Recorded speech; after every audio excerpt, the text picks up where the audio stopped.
Welcome to episode 3 of the official Prodrift podcast.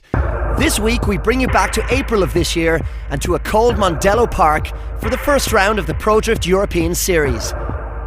This event marked a significant moment in the evolution of European drifting, as it started an eagerly anticipated series of international Prodrift events reaching across Europe's largest drifting communities.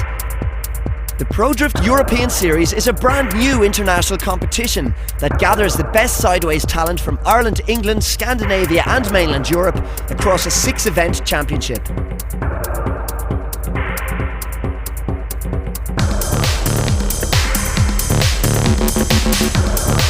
Here at Mondello Park, round 1, it's the local Irish drivers that will be hoping for home advantage.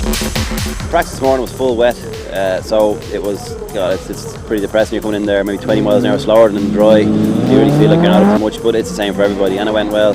Qualifying was tricky. First corner I dried out due to the time attack guys went out there, so you come in fast. Second corner was wet, very hard to slow the car down, but I got in 2 really good runs. One person that's impressed me probably the most today has been Shane Lynch, who is of course a guy from Dublin, but drifts most of the time over in the UK for Jab Speed in his Nissan Skyline. I watched him here this morning and yesterday practicing. He's really on it. I think he's going to be one to watch. And the English guys are well able for it. They were practicing last night. I got to see some of it. Bon especially is really on it. The whole thing about Europe as opposed to the States and Japan is there's a lot of smaller series based around Europe that are totally individual to each other. So now finally we have a series that unites them all as one and one full European Championship. And I think the standard is going to be amazing. The conditions this morning for a bit of testing was wet. Low pressures in the tyres, happy days, and I'm alright in the wet, I enjoy it. But once the speed gets picked up now, I struggled a little bit. But the track now, when I was running, was wet and dry. It was really hard to know what to do out there.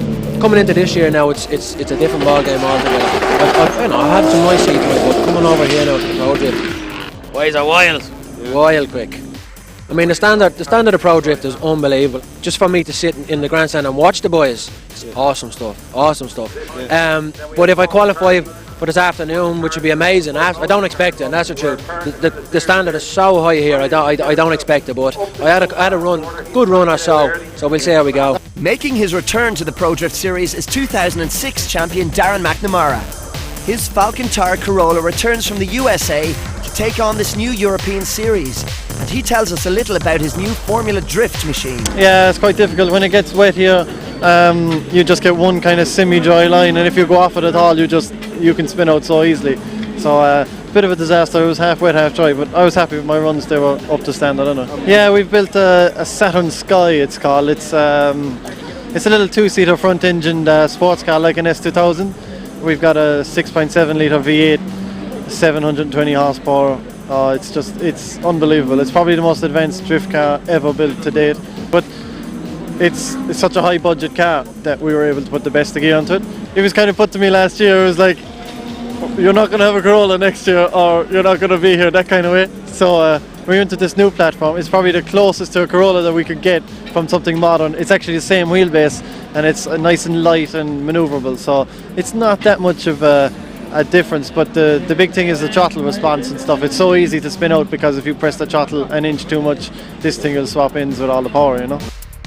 WRC and Irish rally star Chris Meek is also embracing the challenge of Prodrift, competing in his first ever drift battle here at Mondello Park. The Pirelli and Red Bull sponsored driver explains how he is adapting to this new style of driving. It's just timing the car, to be honest. Feels very, very strange at the beginning, you know. To come into a corner at 90 miles an hour plus and pull the handbrake for me is completely strange, you know, but I'm getting on to it, and the faster you go, the better the car works in the corner, you know. It's just having the commitment, having the balls to do it. So I'll say probably today I've grew a set of balls, bottom line. I'm going to try my best in qualifying to see if I can get to the last 16. You know, as I said to you the other day, it's a difference probably between golf and tennis. There's a ball, there's a swing, but it's completely different. It's mega fun, like I really enjoy it. 2005 Prodrift champion Damien Mulvey had this major incident during qualifying in his new look Hankook Nissan. I'd done my first practice run and it was a bit iffy. Then the first and second run then was okay. And I said I'd just try a small little bit harder, but obviously I went too much. We need a front bottom wishbone and back wishbone and a radiator, and we'll be back out again. Qualifying is dominated by local Irish drivers. McNamara tops the board, followed by Mulvey, Mike Dean and Eric O'Sullivan. The highlight of the top 16 battles is UK driver Bono with Mike Dean. Following 2 sudden death matches, it is finally Dean who progresses and the Driftworks chaser is eliminated. Oh man, that was hard work. I've been worried the whole time, because practice was bits and pieces, wet and dry, and to go out and do that was just awesome. I mean, I didn't go through, but I just had the most fun I've had in a long time.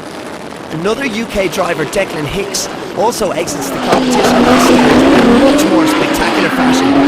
Unable to match the entry speed of Damien Mulvey, Hicks heads for the barrier and the impact ends his day.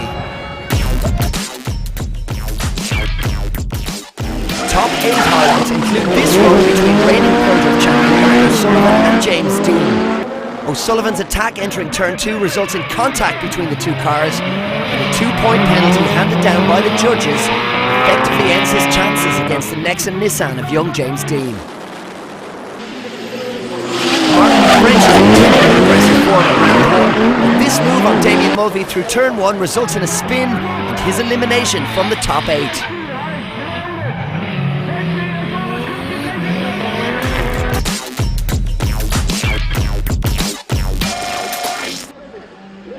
Top qualifier Darren McNamara James Dean. During this sudden death battle, transmission problems spell the end of Dean's day, and McNamara takes his place in the round 1 final.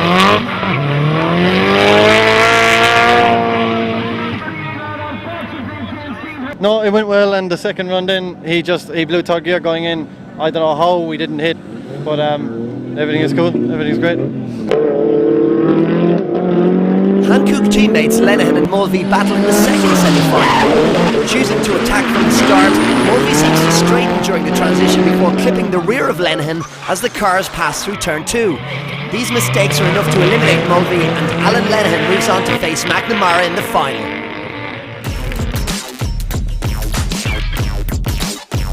The final between the Hankook Nissan of Lenihan and the Falcon Tires Corolla of McNamara is an extremely close contest, and the judges require a sudden death battle to determine a clear winner. With no obvious mistakes from either driver, it's eventually Lenihan's faster and earlier entries to turn 1 that earn the favour of the Prodrift judges, and he is awarded this historic win at the opening round of the Prodrift European Series.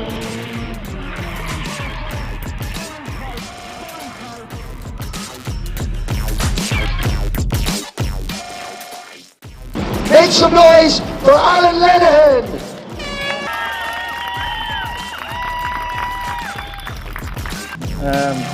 It's just, as I said, it's just amazing.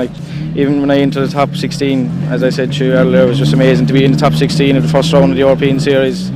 Just a serious achievement, and to go down to top 8, top 4, then to the final is just, I couldn't describe it at the minute. It's just amazing. Down as a series driver, backed by Falcon Tires and driving American, everything with his achievements over the years, and Damien as well.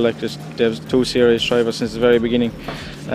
Just keep the head really. It's nerve-wracking. My hands going up the straight, going for gears, just the gearbox shaking. My hands are just serious. It was amazing, really. I'd like to thank mostly Hankook Tires for sponsoring me all the tyres and just giving me serious backing, and the background team, my own family and friends. The car wouldn't be sitting here, and I wouldn't be standing here today without them. Finishing first in the first round in the European, and with Damien finishing first yesterday is good for Hankook and good for the team, so delighted. Next for the Prodrift European Series is Teesside Autodrome in the northeast of England. For more information and news, see prodriftseries.com.